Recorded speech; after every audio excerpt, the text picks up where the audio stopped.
ទាំងពីរគឺជីវិតទាំងពីរបានរួមមកតែមួយបាទសូមតែដៃអបអរសាទរបាទសូមគោរពគោរពបាទតាំងណាបាទដូច្នេះទានទាំងពីរ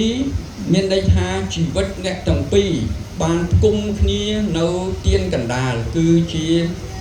ជីវិតពីររួមមកតែមួយបាទអញ្ចឹងទោះបើមានបញ្ហាមានអ្វីជាឧបសគ្គត្រូវតែអ្នកទាំងពីរមូលគ្នាដើម្បីដោះស្រាយបញ្ហាទាំងអស់នោះណាដូចពីព្រោះយើងខ្លាយទៅជា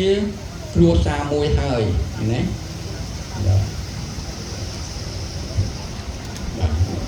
អញ្ចឹងអូខេ